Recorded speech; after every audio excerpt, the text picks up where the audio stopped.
बहुत ही महत्वपूर्ण स्थान है। कार्तिक के पूर्ण मास में हर दिन सुबह शाम हम श्री राधा दामोदर जी की आरती गाते हैं, प्रार्थना करते हैं। श्रील प्रभुपाद जी की कृपा से साक्षात उसी स्थान पर हमें प्रवेश मिला है जहां पर ये लीला घटित हुई है। सो कुछ समय के लिए हम इस लीला पे मंथन करते हुए, इस लीला के द्वारा भगवान हम सब साधना भक्त को कौन सा संदेश देते हैं उस पर हम चर्चा करना चाहते हैं।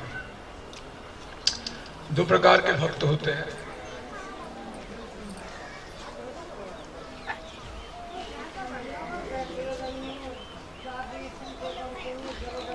एक होते हैं साधना सिद्ध भक्त और एक होता है नित्य सिद्ध भक्त। जो नित्य सिद्ध भक्त होते हैं वे डायरेक्ट प्रत्यक्ष रूप से कृष्ण लीला में प्रवेश कर सकते हैं, परंतु हम जैसे जो नित्य शुद्ध भक्त है वे केवल भगवान की प्रत्यक्ष लीला सुनकर ही सीधा प्रवेश करते हैं, क्योंकि उनका स्तर उस प्रकार का होता है। परंतु हम जैसे साधना भक्त को भगवान की लीलाओं के पीछे कौन सा गुह्य कारण है, भगवान के हर क्रियाकलाप के पीछे भगवान हमें कौन सी शिक्षा देना चाहते हैं, इस तत्व के द्वारा जब हम लीला में प्रवेश करेंगे तभी वो लीला हम पचा सकते हैं। बिना तत्व की इस लीला को समझने का हम जैसे भक्तों जब प्रयास करेंगे तो उस लीला को हम पचा नहीं पाएंगे। इसलिए गुरु शिष्य परंपरा का आश्रय लेते हुए, क्योंकि गुरु शिष्य परंपरा ने इस संपूर्ण लीला का, हर एक लीला का मंथन करके हमें दिया है।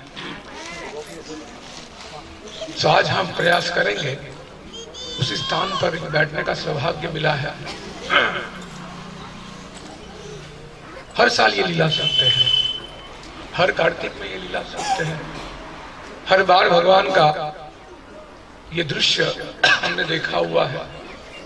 फिर कभी कभी मन में ऐसा प्रश्न उठता है, वही तो लीला है, वो हर बार क्या सुनना चाहिए। कभी कभी बहुत प्रश्न पूछते हैं।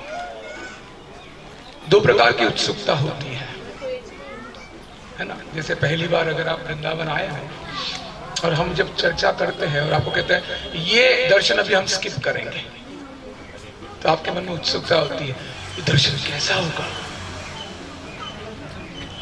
उत्सुकता होती है। लेकिन वो उत्सुकता कितनी सात्विक है, कितनी शुद्ध है, वो कब पता चलता है, जब उस स्थान पर जाने के बाद। जैसे हम चिंताहरण महादेव जी के पास गए तो एक मिनट के लिए मन में उत्सुकता उत्पन्न हुई होगी, कैसा होगा, कैसा होगा, विशेष नहीं। पर जाने के बाद अगर उन्होंने सोचा ये तो ऐसा ही लेंगे, बॉम्बे में हमें ऐसे ही नहीं। हालांकि शिवजी में कोई भेद नहीं है, परंतु हमारा देखने का दृष्टिकोण अगर ऐसा है, इसमें क्या अलग है, सेम है, तो वो उत्सुकता केवल देखने की उत्सुकता है। परंतु उस उत्सुकता के बाद जब वो हमें दर्शन होते हैं और उस दर्शन के बाद जब मन में प्रार्थना का भाव उमड़ता है, तो समझना चाहिए वो हमारी उत्सुकता सात्विक है। तो हर नई चीज देखने की उत्सुकता हमको होती है, परंतु उस चीज को अगर हम देखने के बाद हम सोचते हैं ठीक है, इसमें क्या इतना उत्सुक होना चाहिए। परंतु धाम की कृपा उसी भक्त को मिलती है जो हमेशा हर क्षण कुछ न कुछ देखने के लिए, सुनने के लिए कृष्ण के संबंध में उत्सुक रहता है, भले उसने हजारों बार क्यों न देखा हो। तो इस लीला को भी हम हर कार्तिक में सुनते हैं, परंतु दामोदर लीला के एक अंश को भी अगर हमने हमारे जीवन में उतारा तो समझो हमें परम सिद्धि प्राप्त हो गई। इसलिए रूप गोस्वामी कहते हैं, कृष्ण भक्ति रस भावना मतहि कृतताम यदि कृतोपि लब्धते, कि कृष्ण भक्ति भावना का रस अगर कहीं आपको प्राप्त होता है तो उसे तुरंत ले लेना चाहिए। परंतु तत्र लोल्यम अपि एक मूल्यम जन्म कोटि सुकृतेन लब्धते, परंतु वो मिलेगा कहां? कृष्ण रस, लोल्यम। लोल्यम यानी लोभी। अगर उस कृष्ण कथा को सुनने के लिए, कृष्ण का दर्शन करने हेतु भक्तों के साथ अगर हम बहुत उत्सुक है, बहुत लोल्यम है, लालची है, वहीं रूप गोस्वामी कहते हैं एक मोल है भगवान को समझने का। अगर हमारे में लोल्यम नहीं है तो हम सोचेंगे ठीक है यहाँ आकर गए हैं, बहुत बार दीप दिखाया है, क्योंकि हमारे में लोल्यम नहीं है। लेकिन लोल्यम होगा तो हर क्षण हमको कृष्ण नव यौवनम लगेंगे, क्योंकि कृष्ण नव यौवनम है, एवरग्रीन। कृष्ण भक्ति में पुराना ऐसा कुछ नहीं है।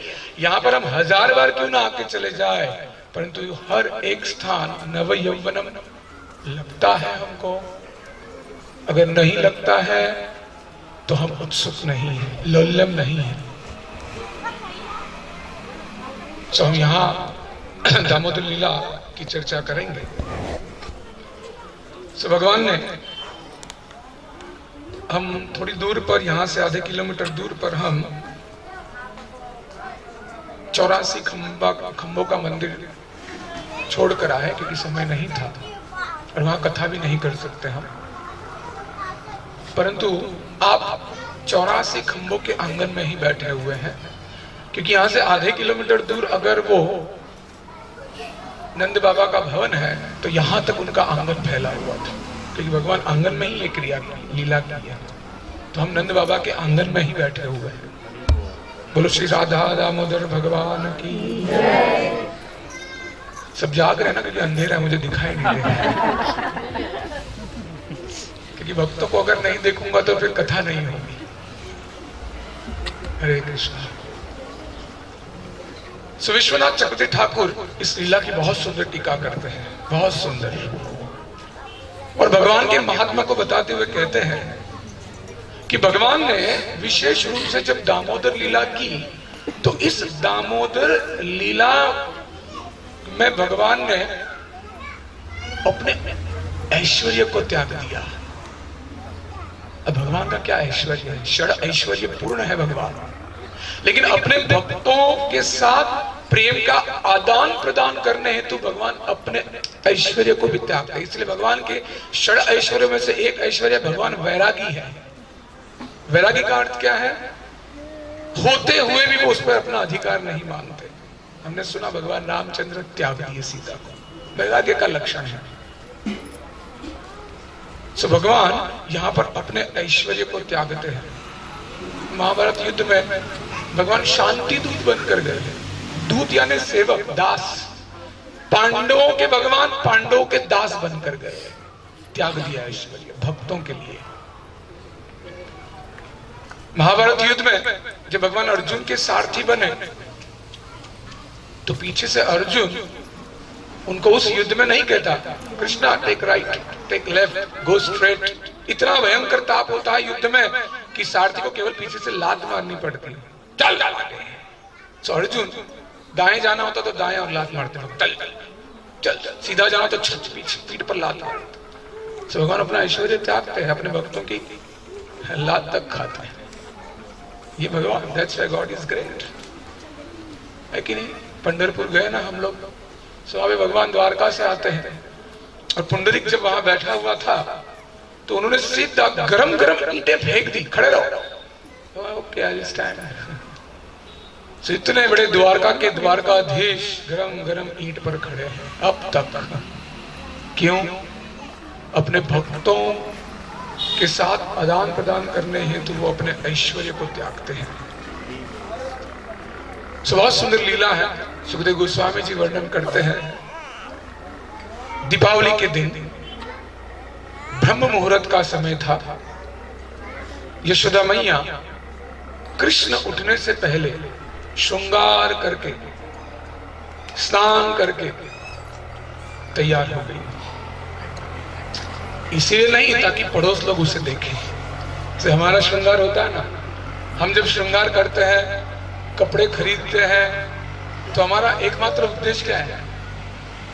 लोग हमको देखें। परंतु माता यशोदा दिवाली के दिन सुबह श्रृंगार करके जब तैयार हुई, सज धज कर, उनका उद्देश्य अपनी सुंदरता लोगों को दिखाना नहीं था, कि कृष्ण की जैसे ही नेत्र खुलेंगे तो मेरे इस श्रृंगार को देखकर कृष्ण प्रसन्न हो जाए, इसलिए यशोदा माता ने श्रृंगार किया।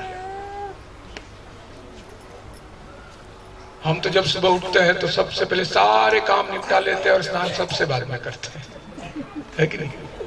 स्नान करने के लिए समय, सारी अशुद्ध अवस्था में सब जगह हाथ लगाते हैं, किचन में जाते हैं, फिर दोपहर को 12 बजे स्नान करते हैं बंबई वाले।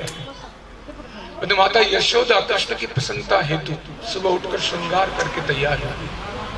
लाला अब तक सो रहे थे और माता यशोदा मैया दधी मथने लग गई।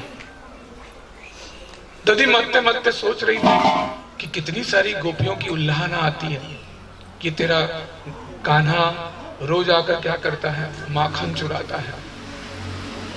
तो उन्होंने सोचा कि शायद मेरे पास 9 लाख गैये होने के बावजूद लगता नहीं है कृष्ण को हमारे घर का माखन अच्छा, इसलिए चुराता है। शायद सेविकाएं बनाती होगी, दासियां बनाती होगी, इसलिए अब मैं क्या करूंगी, स्वयं अपने हाथों से सारी क्रियाएं करूंगी मक्खन के लिए जो जो इस्तेमाल होती है। तो सबसे पहले माता यशोदा ने क्या किया, देखिए भगवान के भक्तों के एक एक क्रिया से भी कितनी बड़ी सीख मिलती है। सबसे पहले माता यशोदा ने 9 लाख गैयों को चुना। उन 9 लाख गैयों में से सबसे पहले 108 गैयों को चुना। उस 108 गैयों में से फिर माता यशोदा ने 8 गैयों को चुना। फिर उस 8 गैयों में से माता ने और एक गैयों को चुना। और जो एक गाय को उन्होंने चुना, गऊ को, जिसका नाम था पद्मगंधा, क्योंकि उसके दुग्ध से कमल की खुशबू निकलती थी। और इन गैयों को खिलाने हेतु स्वयं घास के बीज बोती, घास उगाती, उसका सिंचन करती, स्वयं अपने हाथों से काटती। देखिए कितनी कंसर्न है माता यशोदा। शुरुआत से लेके जब तक दूध से दही न निकले सब कुछ स्वयं करती थी। नंद रानी स्वयं रानी होकर 20 साल के लिए किसको खिलाना है, कृष्ण को खिलाना है। तो घास को निकालना, घास को चुनना, उस घास के अच्छे घास को चुनना, फिर गैयों को चुनना, फिर उनको खिलाना, उनसे दूध निकालना ताकि कृष्ण को प्रसन्न करे। ये भक्त का लक्षण होता है। जब हम भगवान की सेवा करते हैं ना, तो भगवान की सेवा इस प्रकार से होनी चाहिए कि कैसे मैं कृष्ण को उनकी इच्छा से प्रसन्न कर सकूं। हमारा ऐसा नहीं होता, हम भगवान को हमारी इच्छा से प्रसन्न करना चाहते हैं। इसलिए माता यशोदा यहाँ पर बहुत बड़ा उदाहरण है कि हम जैसे साधक भक्त, कभी कभी हम जब रेगुलर बेस पर सेवा करते हैं ना, जब नई नई सेवा होती तो हमको बहुत अच्छी लगती है, बट वही एक सेवा बार बार करने से उसके अंदर का जो कंसर्ननेस होता है, चिंता, वो निकल जाती है। And then we are taking granted, ठीक है हो रहा है। और कभी कभी तो सेवा करते करते इतना आलस आता है कि मुझे आप कर लो, आप कर लो, क्योंकि वो सेवा क्या लगती है, हमें बर्डन, बोझ लगती है। परंतु माता यशोदा भगवान की माता है, ऊपर से नंद रानी है, उसके बावजूद बीज बोने से लेके दूध निकालने तक सब कुछ स्वयं कर रही है। शी इज नॉट डिपेंडेंट, वो किसी पर अवलंबित नहीं है, वो कर लेगा और वो कर लेगा, वो है ना वो कर लेगा। पर हमको कभी सेवा मिलती है तो अगर हमको ABCD में से D सेवा दी गई है और ABC सेवा ऐसी पड़ी है तो हमारे मन में मेरा काम है, A वाला कौन है, चल तेरी सेवा, B वाला कौन, जब मेरा नंबर आएगा तब मैं सेवा करूंगा। परंतु दास का भाव इस प्रकार से नहीं होना चाहिए। हमारे आंखों के सामने जिस प्रकार की भी सेवा मिले, लौल्यम होना चाहिए, तुरंत। एक टॉर्च लगेगी,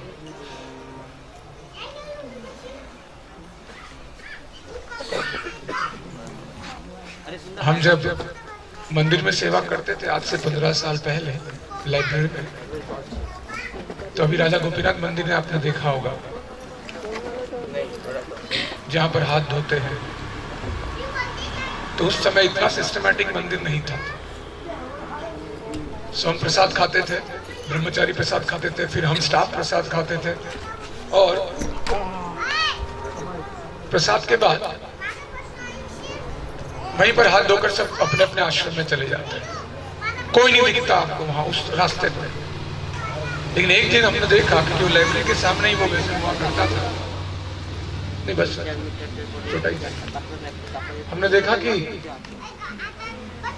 एक व्यक्ति पीछे से ब्रह्मचारी जो पूरे बेसिन का जितना भी कचरा है सब निकाल रहा है, खाया हुआ, थूका हुआ, झूठा।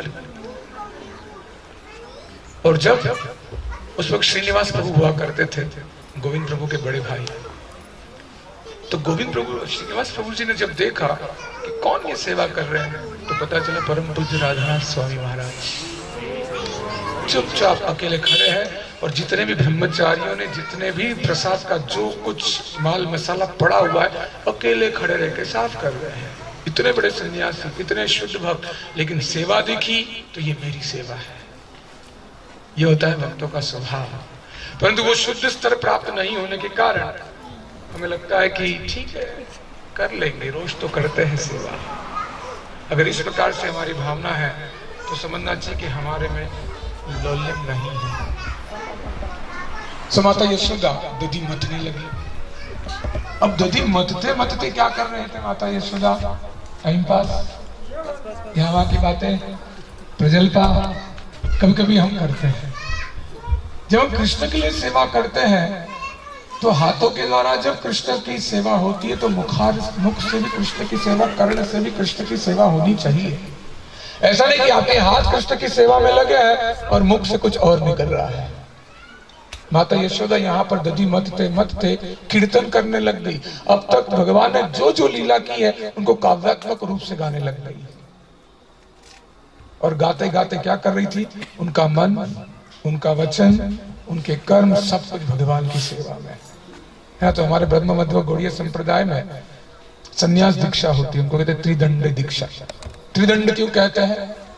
त्रिदंड दीक्षा मतलब ये जो भक्त है इन्होंने मनसा एक दंड, वाचा दूसरा दंड और कर्मणा तीसरा, संपूर्ण रूप से मन से, वाणी से और कर्म से कृष्ण को दे दिया है, इसलिए उनको संन्यास मिलता है।